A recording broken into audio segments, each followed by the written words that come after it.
সকলকে স্বাগত জানিয়ে শুরু করছি টিউলিপ এডুকেশনের আজকের টিউটোরিয়াল। আমি সেম ইমরান। আমার আজকের আলোচনায় থাকবে পঞ্চম শ্রেণীর ইংরেজি পাঠ্য বইয়ের ইউনিট 15-এর যে লেসন 1 অর্থাৎ হ্যাপি বার্থডে যে প্যাসেজটা রয়েছে সেটার উপরে আমি আজকে আলোচনা করব। সো ভিজিটর যারা আমার টিউটোরিয়াল ভিজিট করে থাকেন বা দেখেন তাদের সকলকে আমি রিকোয়েস্ট করব যে আমার চ্যানেল টিউলিপ এডুকেশনে সাবস্ক্রাইব করে রাখতে, যাতে করে আমার যে নিত্য নতুন যে টিউটোরিয়ালগুলো আমি আপলোড করি সেগুলোর ব্যাপারে আপনারা আপডেট পেয়ে থাকেন। আর যারা তোমরা পিএসসি পরীক্ষার্থী রয়েছে তাদেরকে আমি একটা বিষয় রিকোয়েস্ট করব যে ইংরেজি পাঠ্য বইটাকে আগে খুব ভালো মতো তোমাদের আয়ত্ত করতে হবে। এখানকার যে ওয়ার্ডগুলো রয়েছে, ওয়ার্ডের যে মিনিংগুলো রয়েছে, এবং বিশেষ করে এই কোন ওয়ার্ডটা কী ধরনের পার্টস অফ স্পিচ সেটা তোমাদের খুব ভালো মতো করে জানতে হবে। স্যার কথা না বাড়িয়ে আমরা আজকে আলোচনা চলে যাই হ্যাপি বার্থডে অর্থাৎ শুভ জন্মদিন, তাই না? তো আজকের যে প্যাসেজটা সেখানে আমরা এখানে যে আলোচনাটা করেছে যে প্রথম লাইনে যে a person's birthday is a special day, যে একজন ব্যক্তির জন্মদিন একটি বিশেষ দিন, তাই না? তো এই যে এখানে স্পেশাল ডে এবং বার্থডে যে কথাটা ইউজ করেছে, তোমাদেরকে প্রত্যেকটা ওয়ার্ডের মিনিং জানতে হবে। যেমন বার্থডে বলতে আমরা জানি যে জন্মদিন, কিন্তু এই বার্থডের কিন্তু একটা কী ধরনের পার্টস অফ স্পিচ যদি আমাদেরকে এমসিকিউ বলে দেওয়া থাকে যে যেটা কী ধরনের পার্টস অফ স্পিচ, আমাদের কিন্তু বুঝতে হবে যে বার্থডে কিন্তু একটা নাউন, একটা দিনের কথা বলেছে, জন্মদিন, এবং এটা মিনিংটা কি অনেক সময় ম্যাচিংয়ে আমাদের বার্থডে দিয়ে ম্যাচিং থাকতে পারে। সো অ্যাকচুয়ালি এটা কি যে the anniversary of the day on which a person was born, বা এটা আমরা বলতে পারি the day of a person's birth. যে যেদিন অ্যাকচুয়ালি একটা মানুষ জন্মগ্রহণ করেন সেই দিনটাকে তার বলা হয় বার্থডে। আবার এই যে স্পেশাল যে ওয়ার্ডটা রয়েছে, স্পেশাল মানে কি একটা বিশেষ কিছু বোঝায়, হ্যাঁ। সো এটা কিন্তু একটা অ্যাডজেক্টিভ ওয়ার্ড। স্পেশাল ডে, ডেটা কেমন স্পেশাল, এটা কিন্তু একটা অ্যাডজেক্টিভ, ডেটাকে এক্সপ্লেইন করছে। সো এক্সেপশনাল মিনিংটা কেমন হতে পারে, স্পেশালের যে সিনোনিম সেটা কিন্তু এক্সেপশনাল, অ্যাকচুয়ালি ডিফারেন্ট, হ্যাঁ। আমরা বলতে পারি যে নট ইউজুয়াল, হ্যাঁ, বা নট অর্ডিনারি, মানে সাধারণ কিছু না, এটা বিশেষ কিছু, সেটাকে আমরা বলি স্পেশাল। তো এইভাবে করে তোমাদেরকে অ্যাকচুয়ালি ওয়ার্ডগুলো জানতে হবে বা বুঝতে হবে।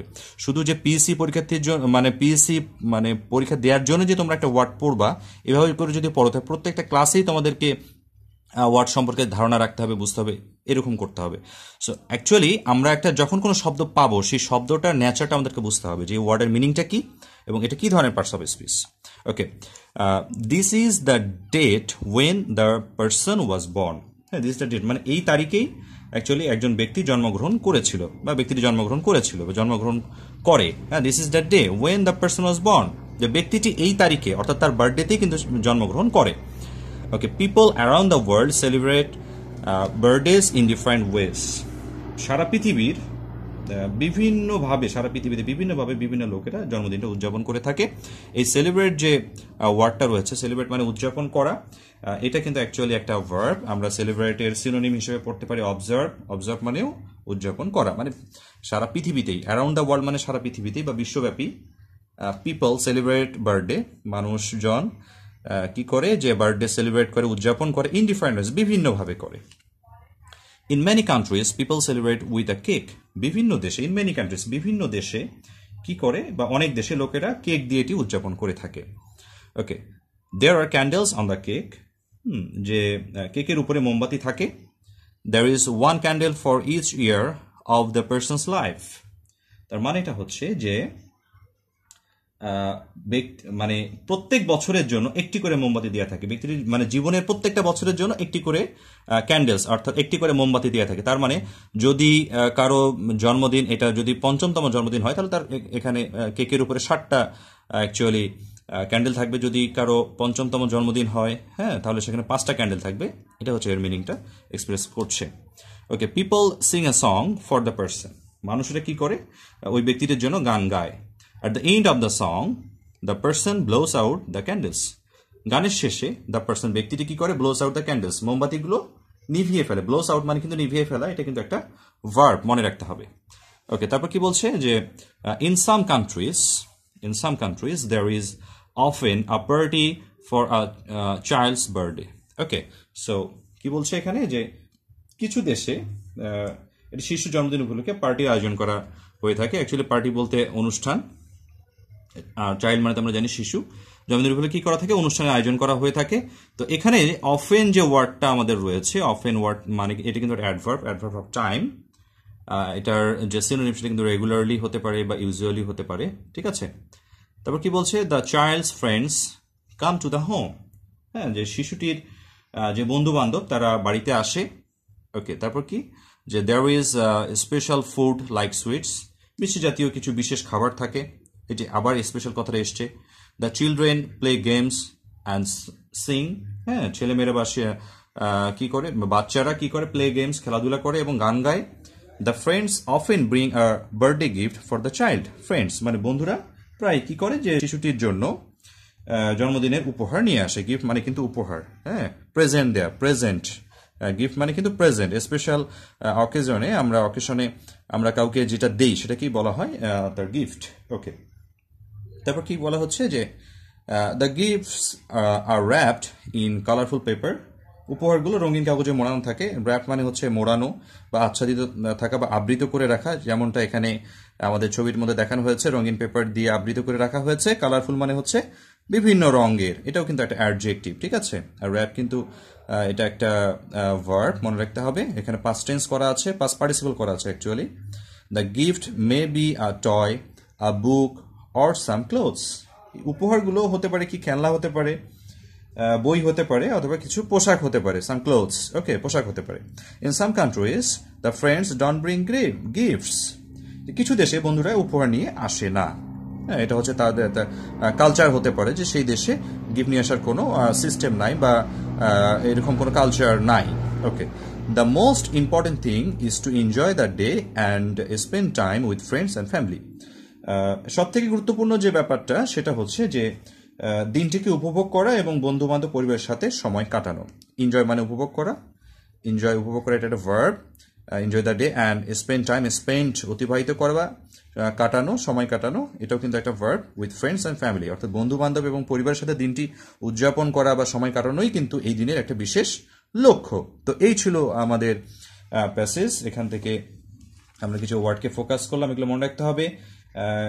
এনজয় মানে উপভোগ করা, এনজয় মানে ফিল উইথ প্লেজার, এটা আমরা সিনোনিম হিসেবে পড়তে পারি। তারপর যেমনটা এখানে আমরা গিফট পড়েছি, গিফট একটা প্রেজেন্ট হতে পারে। তারপর র্যাপড যে ওয়ার্ডটা এখানে রয়েছে, মোড়ানো বা আবৃত করা, এটা কভার্ড হতে পারে, হ্যাঁ, ইনভেলপড হতে পারে, ঠিক আছে। তারপর ইম্পর্টেন্ট একটা ওয়ার্ড আমরা এখানে পেয়েছি, important thing is to, important মানে হচ্ছে সিগনিফিকেন্ট, গুরুত্বপূর্ণ, এটা কিন্তু একটা অ্যাডজেক্টিভ, ইম্পর্টেন্ট একটা অ্যাডজেক্টিভ, ঠিক আছে। আর এখানে কি বলে, মনে রাখতে হবে যে স্পেন্ড এটা একটা ভার্ব, হ্যাঁ, স্পেন্ড মানে হচ্ছে পাস, হ্যাঁ, কাটানো, ঠিক আছে। আর কি বলে, এখানে র্যাপ সাধারণত যদি আমরা নর্মালি ইউজ করে থাকি, সেটা এক ধরনের ভার্ব হিসেবে কাজ করে, আবৃত করা। আবার র্যাপড কিছু কিছু ভার্ব আছে যেগুলোকে পাস্ট টেন্স করে ফেললে সেটা আবার অ্যাডজেক্টিভ হিসেবে কাজ করে, ঠিক যেমনটা এখানে হতে পারে, ঠিক আছে। এটা আমাদের মনে রাখতে হবে। আর এখানে তো বলেছি যে ব্লোজ আউট মানে নিভিয়ে ফেলা, এটা একটা ভার্ব হিসেবে কাজ করছে। তো এখন আমি কিছু ট্রু ফলস এখান থেকে তোমাদের জানাতে চাই, যেগুলো আমাদের মোস্ট পসিবল যে ট্রু ফলসগুলো আমাদের আসতে পারে। যেমনটা কিনা এমন হতে পারে যে the number of candle depends on the age of a person, যেমনটা আমরা দেখেছি যে একটা এখানে যে ছবিটা রয়েছে সেই কেকের উপরে যে ক্যান্ডেলসগুলো আছে সেটা যে যার জন্মদিন তার বয়সের উপর ডিপেন্ড করে এখানে ক্যান্ডেলসগুলো রাখা হয়। এটা কি ট্রু নাকি ফলস? তো অবভিয়াসলি ট্রু, আমরা এখানে পড়েছি যে there is one candle for each year of the person's life, তার জীবনের প্রত্যেকটা বছরের জন্য একটি করে ক্যান্ডেল রাখানো হয়। অর্থাৎ যদি 5 বছর হয়ে থাকে তা 5টি ক্যান্ডেল, 7 বছর হয়ে থাকলে 7টি ক্যান্ডেল। ওকে, তারপর এমন একটা আসতে পারে যে birthday has no special importance in a person's life, actually একজন ব্যক্তির জীবনে তার জন্মদিনটার কোনো গুরুত্ব নাই, এটা তো অবভিয়াসলি একটা ফলস, অবশ্যই তার ইম্পর্টেন্স রয়েছে।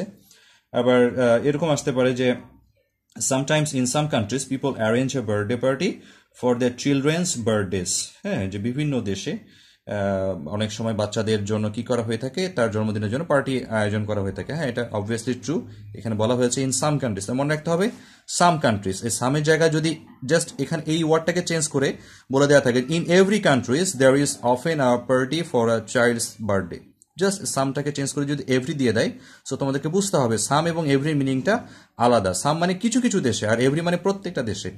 সো তখন কিন্তু এই স্টেটমেন্টটা ফলস হয়ে যাবে, সাম থাকলে সেটা রাইট হবে। আচ্ছা, তারপর আমরা বলতে পারি যে friends always bring a birthday gift for the child, শিশুটির জন্য তার বন্ধুরা সবসময় কি করে, যে বার্থডে গিফট নিয়ে আসে, প্রেজেন্ট নিয়ে আসে। তো এটা যদি আমরা বলে থাকি সো আমরা অ্যাকচুয়ালি ট্রু বলছি নাকি ফলস বলছি সেটা কিন্তু মনে রাখতে হবে। সো সবসময় কি নিয়ে আসে গিফট? সবসময় কিন্তু নিয়ে আসে না। হ্যাঁ, সো এটা কিন্তু মনে রাখতে হবে যে এখানে আমাদের বলেছে যে in some countries the friends don't bring gifts. কোনো কোনো দেশে কিন্তু বন্ধুরা গিফট নিয়ে আসে না। আমরা যদি অলওয়েজ বলি যে বন্ধুরা নিয়ে আসে, তাহলে সেটাও কিন্তু ভুল হবে। ঠিক আছে, কিছু কিছু দেশে নিয়ে আসে, আবার কিছু কিছু দেশে নিয়ে আসে না। তার মানে যদি আমাদেরকে বলা থাকে যে friends always bring a birthday gift for the child, তাহলে সেটা হবে ফলস। ওকে, তারপর এরকম হতে পারে যে the presents are wrapped in colourful paper.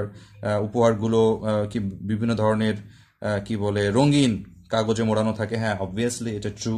ঠিক আছে, আমরা দেখেছি কালারফুল পেপার এখানে মোড়ানো আছে, ছবির মধ্যে আমরা দেখতে পাচ্ছি।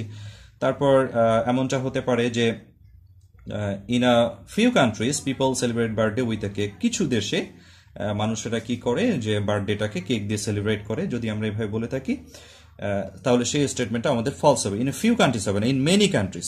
সো এই few country are many country ব্যাপারটা কিন্তু আবার আলাদা। ঠিক আছে, সো সবাই এই ব্যাপারটাতে তোমরা খেয়াল রাখবা যে ফিউ, মেনি, সাম, অলওয়েজ, এভরি, এগুলো কিন্তু মিনিং আলাদা আলাদা। তো এগুলো তোমাদেরকে খুব বেশি কনফিউজ করবে। তোমরা যখন একটা প্যাসেজটা পড়বে খুব ফোকাস করবে যে লাইনটা প্যাসেজে আছে সেটার সাথে তোমাকে যে কোশ্চেনে যে লাইনটা দেওয়া আছে তার মিল কতটুকু আর অমিলি বা কতটুকু, সেটা কিন্তু তোমাকে মনে রাখতে হবে। তারপরে এখানে যেরকম লিখেছে যে people Singh a song for the person. Person বলতে এখানে যার জন্মদিন তার জন্য। হ্যাঁ, তো তারপর কি বলেছে যে at the end of the song the person blows out the candles. তো গানের শেষে যদি এখানে এভাবে উল্লেখ করে দেওয়া থাকে যে at the beginning of the song the person blows out the candles, যে গানের শুরুতেই যার জন্মদিন সে কি করে মোমবাতিগুলো নিভিয়ে ফেলে, এটা ফলস হয়ে যাবে। তখন কি ট্রুটা কি? অ্যাট দ্য এন্ড, গানের শেষে। হ্যাঁ, তো এইভাবে যদি তোমরা প্যাসেজগুলো পড়ো তখন দেখবে যে প্যাসেজ, তুমি যেই প্যাসেজটাই পড়ছো তোমার টেক্সট বুকের সমস্ত প্যাসেজটাই তোমার কিন্তু মাথায় থেকে যাবে। আবার যেহেতু আমাদের প্যাসেজ থেকে রিঅ্যারেঞ্জমেন্ট আসে, সো প্রত্যেকটা লাইনের কোন ওয়ার্ডের পরে কোন লাইনটা হয়েছে সেটা কিন্তু ফোকাস করতে হবে। ঠিক আছে, সো রিঅ্যারেঞ্জমেন্টটাও কিন্তু একটা অনেক বড় একটা ইম্পর্টেন্ট রোল প্লে করে আমাদের পরীক্ষার জন্য। তো আজকের মতো এখানেই শেষ করছি, আমার নেক্সট টিউটোরিয়াল দেখার আমন্ত্রণ জানিয়ে। তো আশা করছি তোমরা সবসময় আমার চ্যানেল টিউলিপ এডুকেশনে ফোকাস করবে যাতে করে তোমরা নতুন নতুন টিউটোরিয়াল পেতে পারো। তার জন্য অবশ্যই তোমাদেরকে কি করতে হবে? সাবস্ক্রাইব করতে হবে আমার চ্যানেল টিউলিপ এডুকেশনে। ধন্যবাদ সকলকে।